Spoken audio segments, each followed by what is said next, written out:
Hello and welcome to the beautiful Scotney Castle in Kent, where the British weather is being particularly British. So we're expecting paintings that depict rain, sleet, and if we're lucky, hail.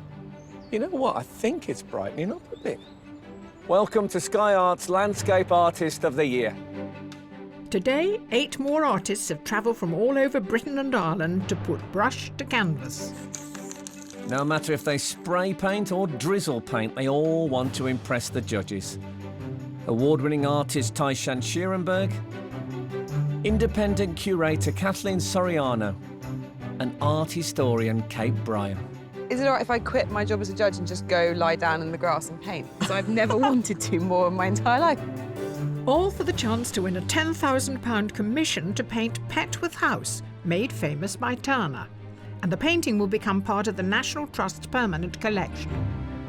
This is giving it a sort of man looking out of a prison cell.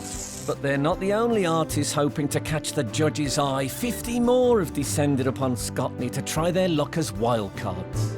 You're a graffiti artist. I do some street art. You're not Banksy, are you, Banijay Arts? But with just 4 hours to make their mark. My brain is squirming like a toad. Who will win today's place in the semi-final? It's mostly brown. Yeah. Out there, it's mostly green. What's going on?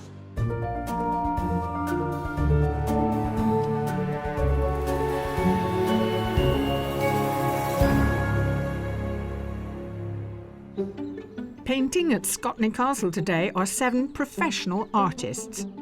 Anne Makowski, Titus Agbara, Gordon Hunt, Renata Fernandez, David Fox, Paul Robinson, and William Stanton. Got enough sleep, I think, about 4 hours worth before the night terrors kicked in. So we'll be fine, I think, yeah. And joining them is just one amateur artist, Mark Davison. I'm apprehensive, slightly apprehensive, like a coil spring. As soon as I get that paintbrush in my hand, then I'll be off. I'll be in the zone, hopefully.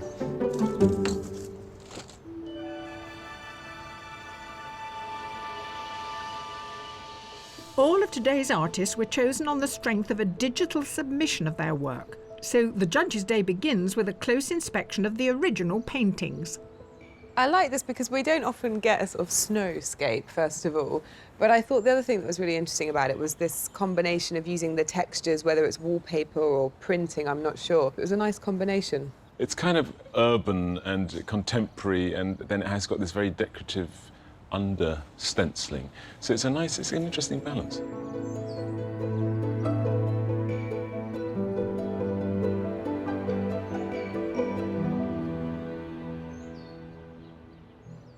How inventive to think about going up on the top deck of a bus and framing a view like that. Which we all know and have all experienced, but I've never consciously seen as a landscape. Yeah. I'm really, really excited because I liked the image as a submission, but I really like it in the flesh. I think this is excellent.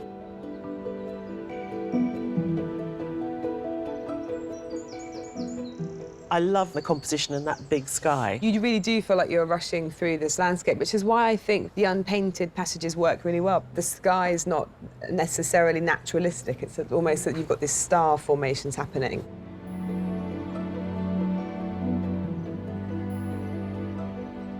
It's brave of you to have selected that from something that was submitted, because in a sense it's hardly there, which is its charm, but it must have been very difficult to decide.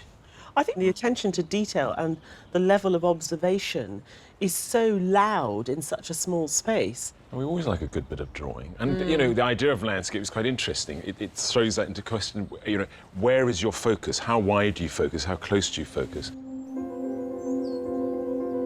Today, our artists have been challenged to paint Scotney Old Castle and its surrounding moat.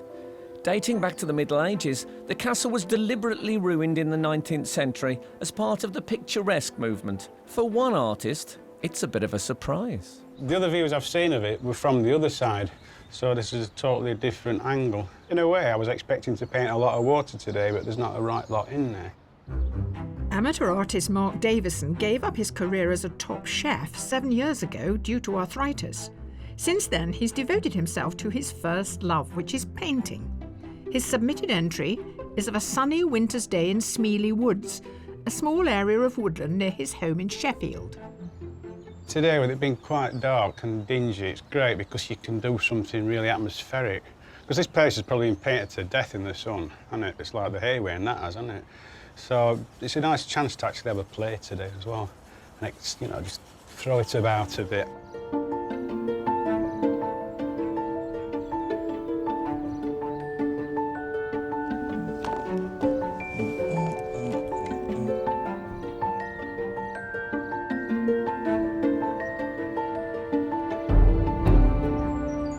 Artists, your challenge is about to begin. You have 4 hours to complete your picture. Good luck, everyone. Your time starts now.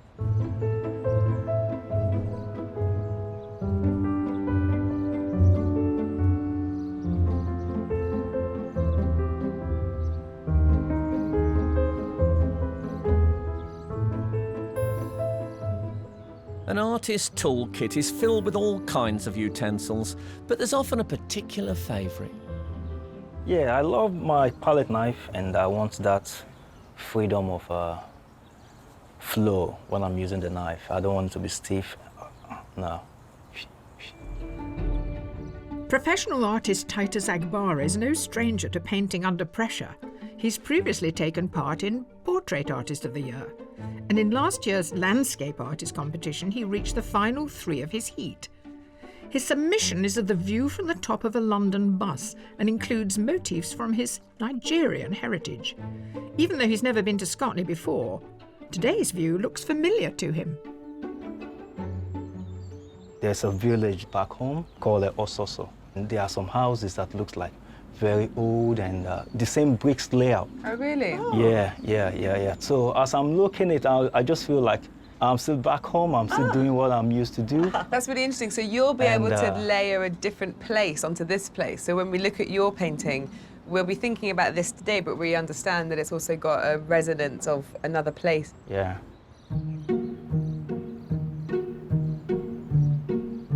Pattern can feature in artists' work in all sorts of surprising ways. Paul, this looks like a fun bit. So this is giving it a sort of a man looking out of a prison cell. I was thinking more like wallpaper stripes. Oh, OK. It's not a thing that many landscape artists are striving for, that wallpaper feel. Professional artist Paul Robinson lives in Hackney in London, where he divides his time between his studio and his job in digital media. His submission is of a snowy street in Walthamstow, London, and was made by building up layers of screen printing, spray paint and stencils. I'm getting a sense of 2 worlds colliding today, because I was watching you doing the spray paint thing, looking quite street and urban, and then you're looking at what I would call, in terms of landscape painting, the full English. Yeah. So what's the secret today? When you look at this, how do you make it you? So I'm going to still be kind of working on it as a classical composition, but then I'll be breaking it down into like textures and looking at plants, kind of trying to recreate that texture in the pattern in the painting. OK.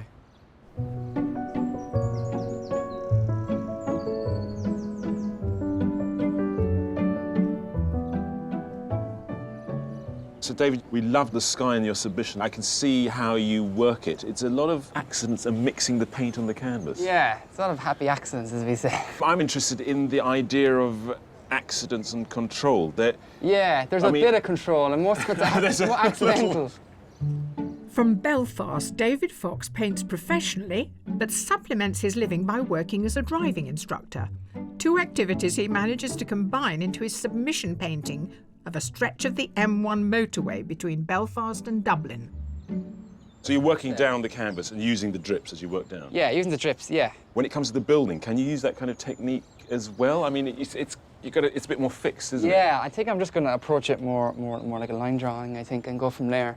A couple of washes. I want the underpainting, the blues that are streaking down through it to come through. Yeah. Oh, OK. So it'll make it work rather than just blocking it in with colour, you know.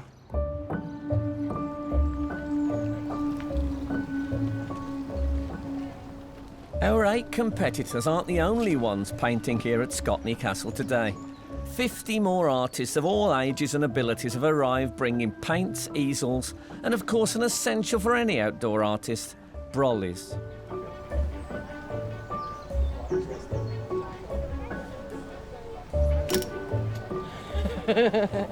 They've come to try their luck as wildcard artists, and if one of them impresses the judges, they could find themselves in the semi-final.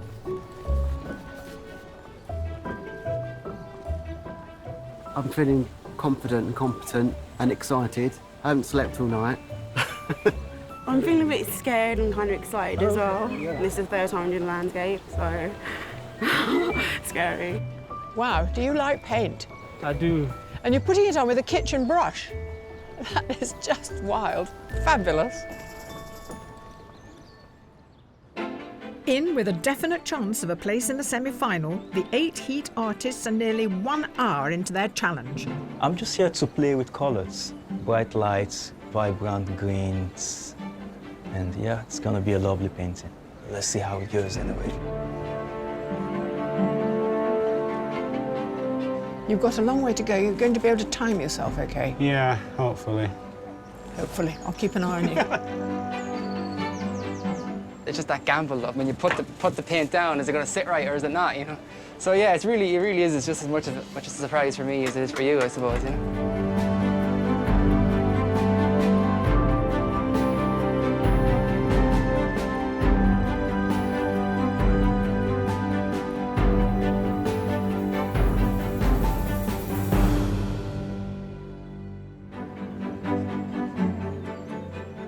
Here at Scotney Castle in Kent, our 8 artists have been painting for an hour and are a quarter of the way into their challenge. I'm guessing that you are doing this small version and then you'll copy it onto the big version. Is that what's going to happen? I will not copy, but I'm just practicing. What about if you really fell in love with this small one? Would you just abandon the big fella and go for that? Oh yeah, definitely. I mean, you might get lucky. You might be finished in 20 minutes. That's my strategy. Professional artist Renata Fernandez is originally from Venezuela. She's fascinated by plant life, and for her submission she presented a minimalist drawing of a leaf that took 3 hours to complete. Today, Renata's decided not to draw but to paint in oils, still keeping to her characteristic oval-shaped board. An obvious question here, but I'm good at obvious questions. Why do you go for the oval rather than the rectangle? I just fell in love with the oval because it has a reference of decorative and Sorry, of because what? it's Sorry? of decorative arts. Oh, OK. You see, I have this crazy theory that because our eyes are oval and that's how we see the world, there's no corners on our eyes, that you might want to be representing that. What about that for us? I might write that down. Yeah, yeah. I use it in my statement. Tell the judges that. I won't tell them it was my idea. Okay.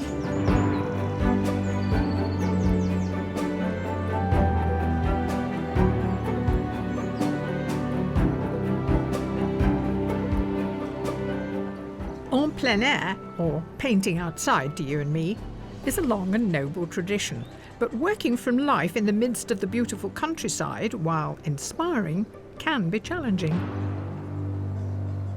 Well, I'm not used to painting en plein air. I'm used to, painting from photos to get the detail, but it's too bright today. So I'm finding that quite difficult.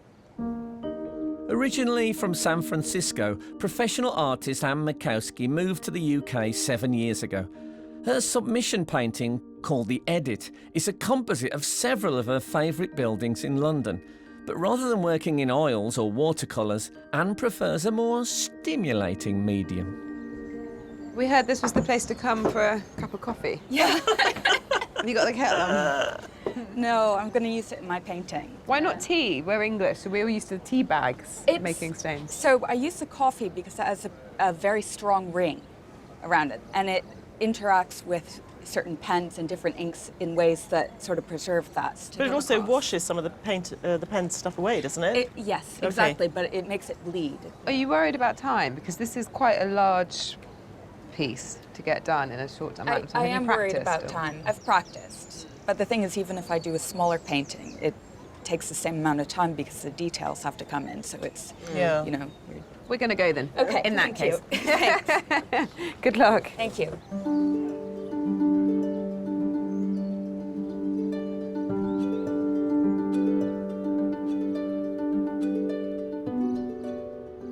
It's steamingly hot, and unfortunately we both took the decision this morning to wear our sweaters because we thought it was going to rain and be very cold. We're basically wearing the same sweater. Well, it looks like this goes through the sleeve. I mean, we're wearing... We sort of meld into the background. Sort of pantomime horse sweater. Oh, God. Anyway, what about the view today? Is it one you'd fancy yourself if you had your brushes? From where they are today, there is that opening. So you've got the tower, that very beautiful tower, and you can see the light coming round it, so you get that nice three-dimensionality. Then the landscape does open up behind us, so there is that to play with. But as the sun has come out, it's started to create light and shadow and create patterns, so there's a lot for the artists to get their teeth into. But, you know, we've seen it in the past that we give our artists these views or beautiful buildings, and they seem to plonk it in the middle. So I just hope that right from the start, they've edited the composition a bit.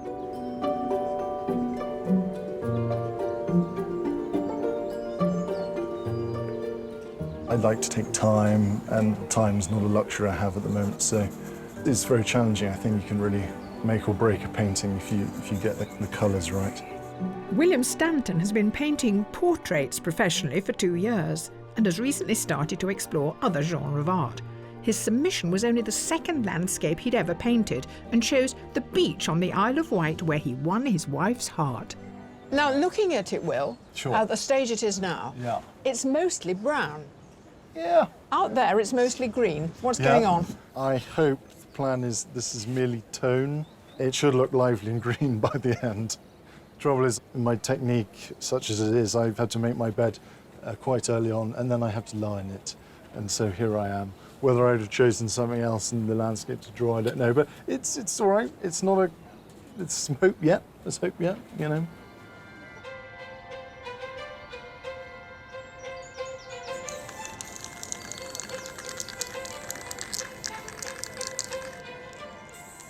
Whether our artists choose to paint with a restrained palette or with vivid colours, most of them start against a white primed background, but today one has a completely different approach.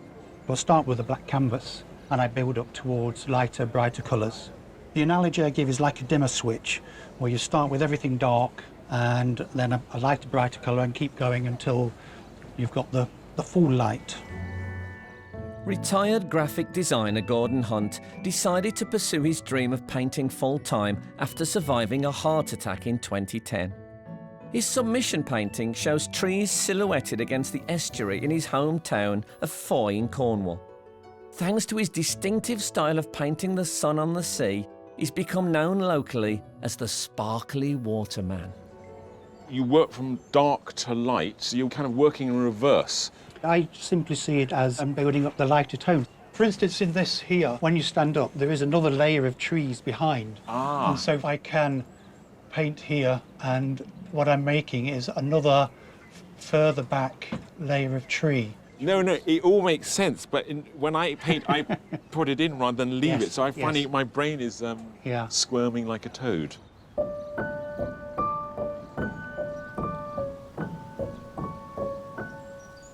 On the other side of the moat, the wildcard artists are in full swing. You're a graffiti artist? I do some street art. Excellent. Thank you. Some of it can be wonderful. You're not Banksy, are you, Banijay Arts? No, no, no.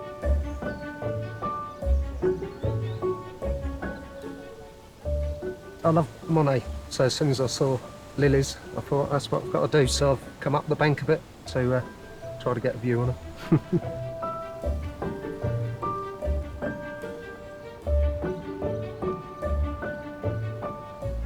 It'd be nice to sort of be amongst them and doing some work. It's like a hippie festival. It's great.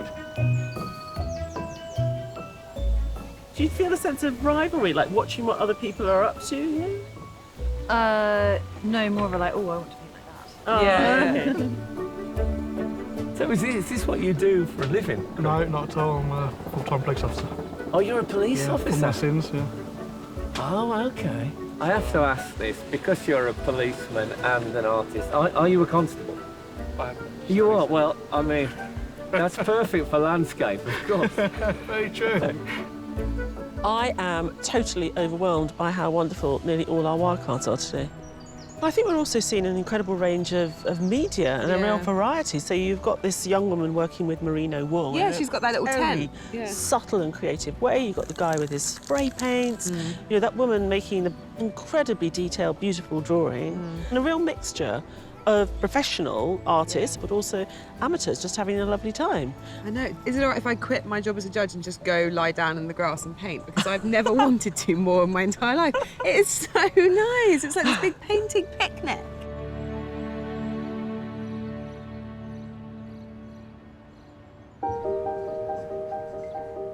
It's nearly halfway through the competition. In just 2 hours, the judges will select one artist to go through to the semi-final.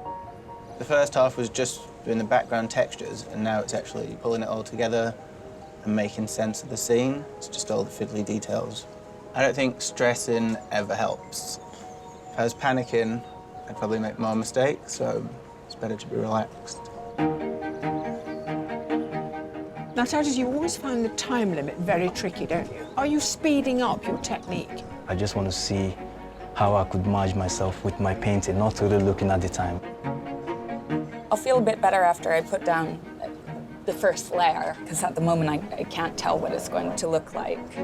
It's a bit of a risk. I'm kind of probably getting ahead of myself, so I think at this stage you're going to have to take a step back and not overwork the piece. Because sometimes you think something's really, really successful and then you'll go too far. You know, there is that kind of, do I or don't I?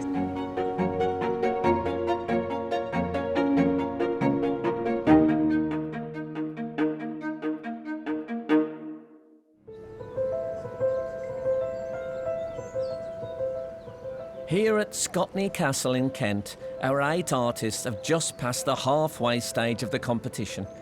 In just under 2 hours, the judges will have to decide who will go through to the semi-final. So who have they got their eye on? OK, so Anne. I love what Anne's doing. I love it. Gotta say I do as well. The feeling we got from her submission is already there, the sense of her and her work. She's been very clever with those pens because the whole purpose of them is that once she puts the coffee on, they start to bleed and disappear. And I think when you have that randomness alongside the rigidity and formality of the architecture, there's a lovely tension and push me, pull you in that work. So, David? Yeah, I'm worried. I like it. I think he's got enough time to really bring that together. It's very unique. It's not got too much work on it. He's thinking before he's putting the marks down. I think it looks a bit ugly at the moment, but I think he's just in an ugly stage. I agree with Kate. What about Titus? He's such a good artist that he very quickly, you get the feeling of where we are and what the light is of the day, and it's enough. When there's less tightness, when there's less rendering, it means as a viewer, you can get in there a bit and find your way through it. It's almost if you resolve it too much, then you kind of close people off because you only offer one particular slice, and so it's almost like you reduce your audience. But it can be a good thing too. Yeah. I mean, sometimes when a work's, you know, really tight, it means it's sharp and defined and finished and final. What about Paul? I thought the layering was fascinating. I thought, what a great surface to build, to work into. And now he's put the house sort of floating in the middle. He's got this weird blue sky, and it sort of undermined that whole work. I'm not mad on the composition. Oh, well, I was sort of holding out to judge him because I feel like it's so much about the layers that it's very difficult to make a decision at this stage.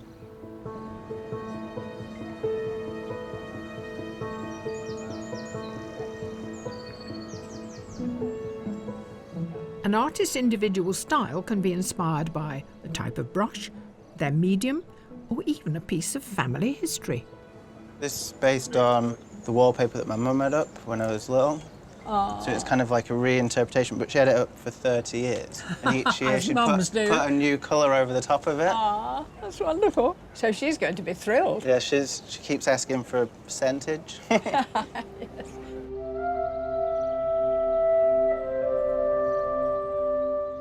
The residents of Scotney have been a very mixed bunch, including everything from prime ministers to outlaw priests.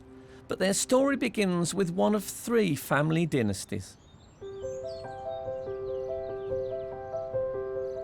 In 1378, Scotney Castle was built by the Ashburnhams, most notably the parliamentarian Roger.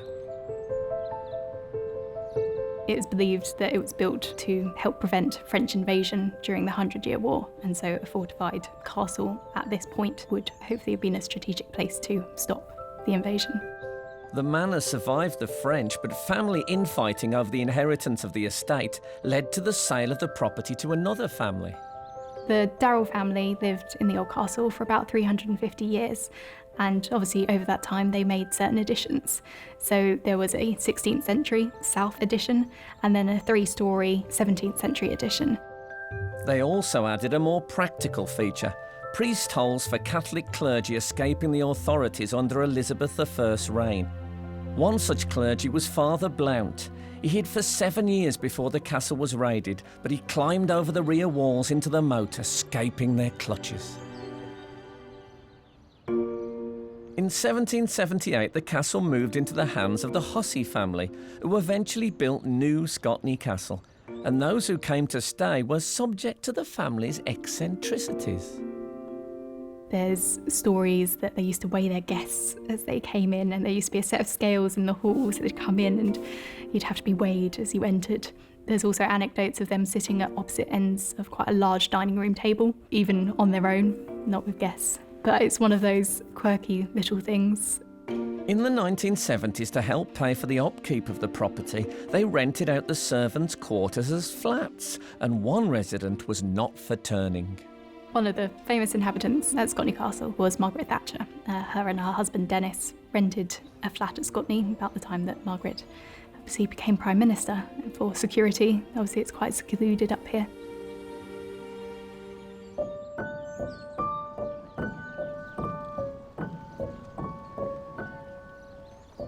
With the possibility of a place in the semi-final for one of the wild cards, the judges need to decide on which artist to choose. We are genuinely spoiled today. I could easily take 3 wild cards, and it's really strong. There's something about the magic of sunshine that we have, which is kind of rare, which is lovely, yeah. There were 2 girls working side by side, one with her box, 2 teachers at art school, and then very close to her was the one making the lino cut, which I think looks fabulous. Yeah, it's lovely.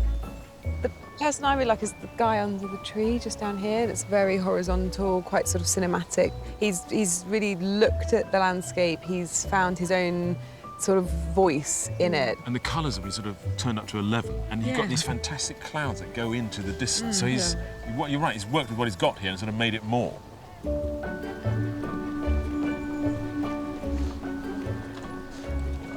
You've hidden under a tree all day, but you can't escape now. Well, congratulations, we've chosen you as our wild card. Thank you. It's a great painting, and the colours are beautiful, so no, it's very atmospheric. It's very good, so well done. Chris Holland will now join a pool of other wildcard winners, and when all the heats are completed, one will win a place in the semi-final. I'm very shocked to have won today. I wasn't expecting it. I just came here to have a good day and be amongst other artists. So I'm very excited to see my family about today, especially when my wife came down. She said she wasn't impressed with it. So I'm excited to tell her. Congratulations. Thank you. Amazing.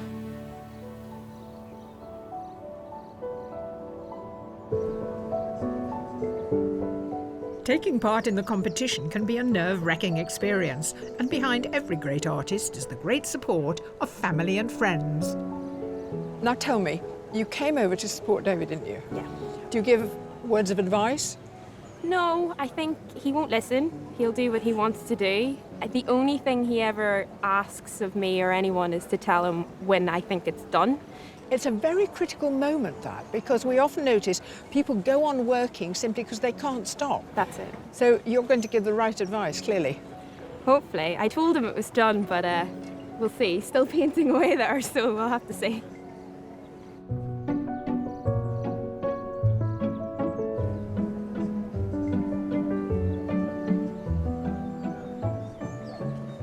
For many people, it would seem that all these spaces are rather empty. Yeah. That you've done an outline and suggested the rest. Is that different? Yeah, they're quite empty, but yet they're quite full. Like, you know, it's not blocked in, but if you look through it, you see all the underpainting, the blues and all the kind of the first washes all coming through, you know? And that's the kind of plan.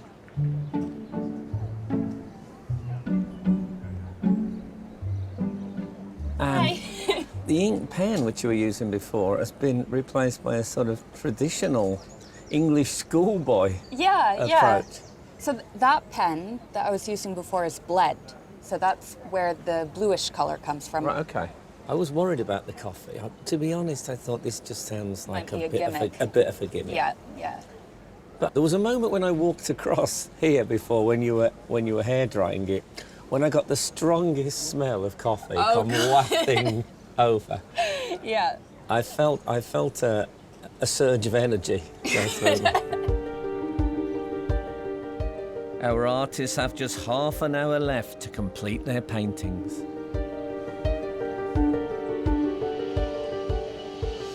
Just panic that it won't look finished and it'll just won't do my work justice.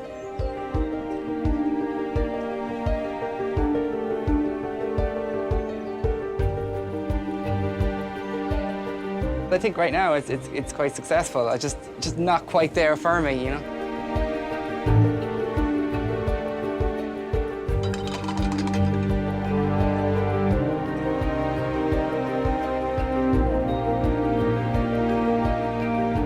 I'd love to have more time, but it's one of those things, isn't it? I'll do what I can, but I'll probably not claw it back now. There's too much to do, really.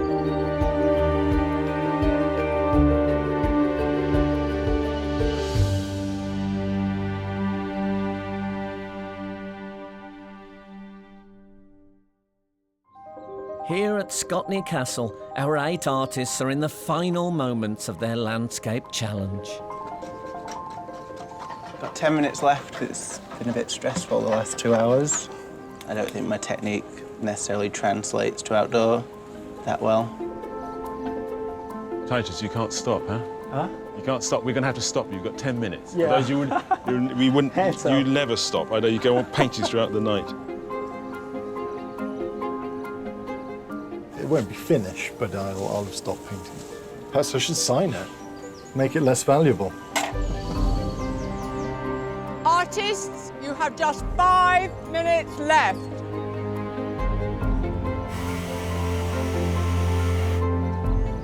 I'm working very fast trying to get it done.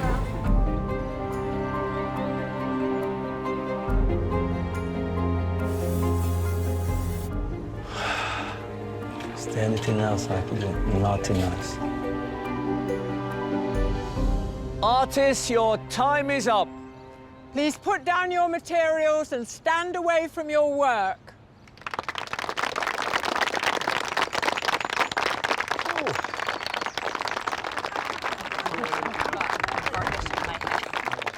Well done.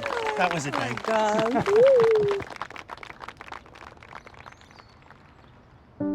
Before the judges assess the finished paintings, some of the day's onlookers share their opinions. I think the view's better when you stand back. You can see the water, the reflections in the water better.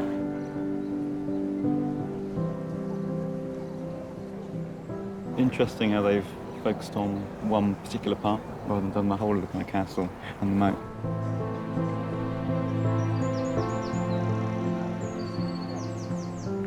I love that reflection on the bottom. I think that's really clever. Hasn't got the wonky chimney though, the chimney's too straight. Oh, well, we'll get to do it again, shall we? To help the judges decide who will go through to the semi-final, they first reduce the 8 to a short list of 3. The bit that I like the best, actually, is this very ghost-like house. You know, this is the negative space of the house. She's done an incredible amount, though, with very limited palette. Yeah, yeah. You know, there's very few colours in there. And what I really wanted to see was some more of that delicacy that we had on her submission. I was looking to find that here, really, and I don't think it is. I do like it's It's got a feeling of what I get there through her touch rather than through colour.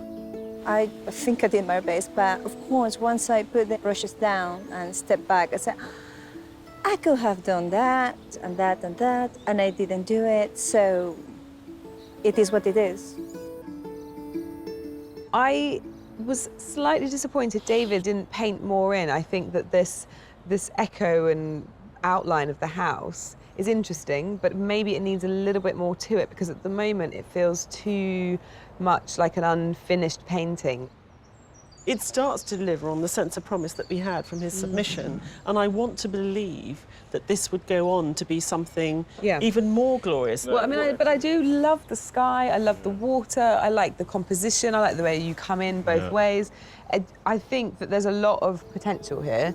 I think I came here thinking that I'm probably not going to go home happy with the painting that I make, but I don't think I'm as unhappy as I thought I was going to be honest with you.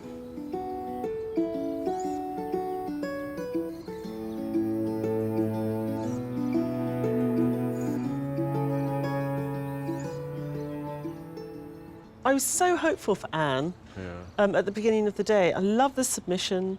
I love her sort of focus and how serious she was taking it all. But she hasn't quite delivered for me, even though I still love this piece. And I thought some of it was starting to get a little bit sort of too fussy. Having said that, it's very evocative and it has that feeling of crumbling. And, you can imagine finding this in a manuscript somewhere. Yeah. No, absolutely. I've been so close to the painting this whole time that it's difficult for me to say if I'm happy with the piece or not.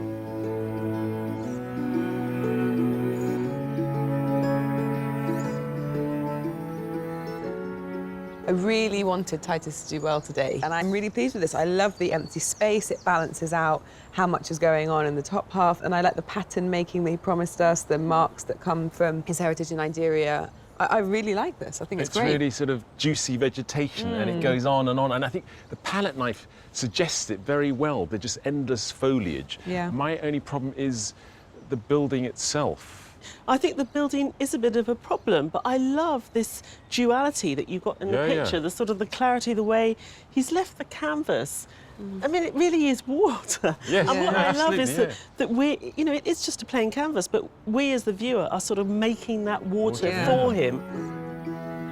Very satisfied with the painting, and everything worked out with the way my emotion is, and hopefully let's just keep our finger crossed again.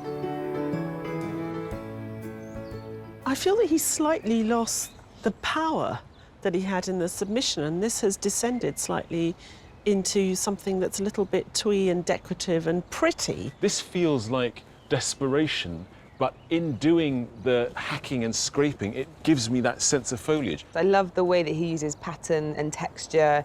This is someone who brings a very novel, original approach to landscape. I didn't really have time to kind of step back from a painting and take each bit in. It kind of felt like it came together as much as it could on the day. But who will make it to the shortlist? OK, so what's the third one then? In a way, we're saying that you can choose between those two. Yes, because... and I'm thinking actually the strongest one with the submission is the first one in that. Yeah. And I'll go with that.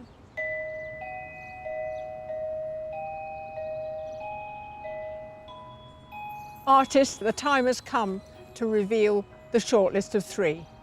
Yes, and the first artist the judges have chosen is David Fox.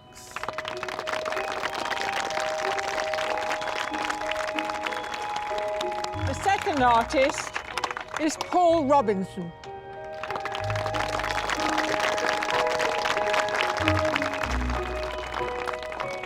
And the third artist to be shortlisted is Titus Agbara.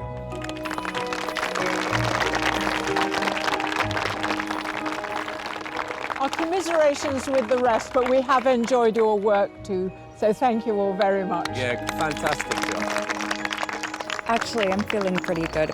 I'm a bit happy it's over. The stress is sort of gone, but it was a really fun day.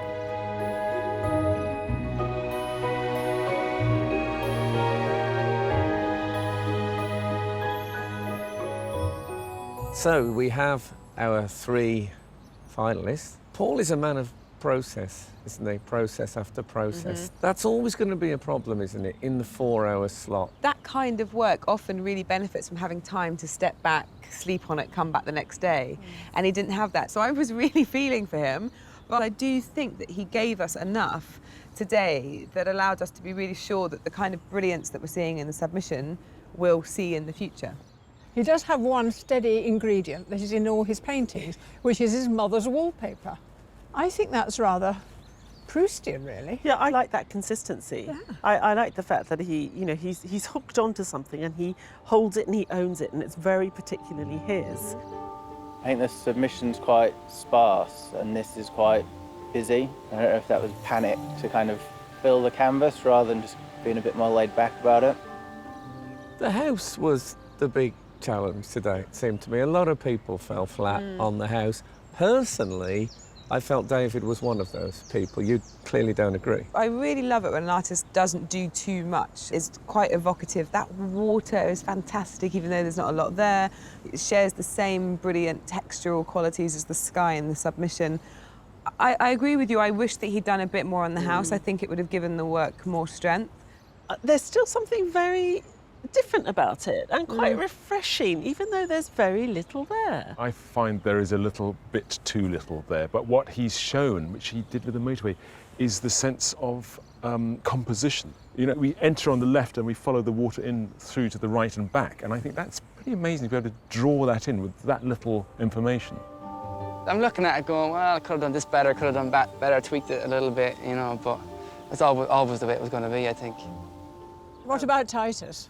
If you look at the absence of descriptive content in David's, and then you go over to Titus, you've got that in spades in the lower section of the canvas. But how evocative is that? And possibly, I know I overdo the conceptual bit about the idea of the framed landscape from the front of the bus, and in a sense, the drips, which are watery, representing water. I mean, there is that kind of funny cross-fertilization. But, I mean, just looking at the submission and the paintings done today, there's a richness and a depth. It's just, they're very strong paintings. I started with a wash, drips of colors, and it's just worked so perfectly. And that makes me not to cover all the canvas. Paul, David, Titus. 3 into 1 won't go, I'm afraid, and only one of the 3 can go forward, and the judges have made their decision. Yes, the artist that they have selected produced a multi-layered work full of intensity and passion. And that person is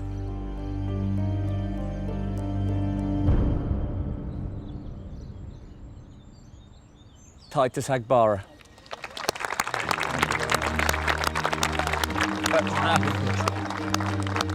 Oh my God, it was like a surprise to me. I was so happy now. Brilliant, really great painting. Titus won today actually for 2 reasons. One of them, of course, is the brilliance of his piece today, but also he knew when to stop, and he used the substance of the paint to suggest the wateriness in front of him, and that kind of matureness, it's really promising for the future, and we really want to see what he does next. All the while, it was like finger crossed, but so fortunate for me, semi-final, here I come.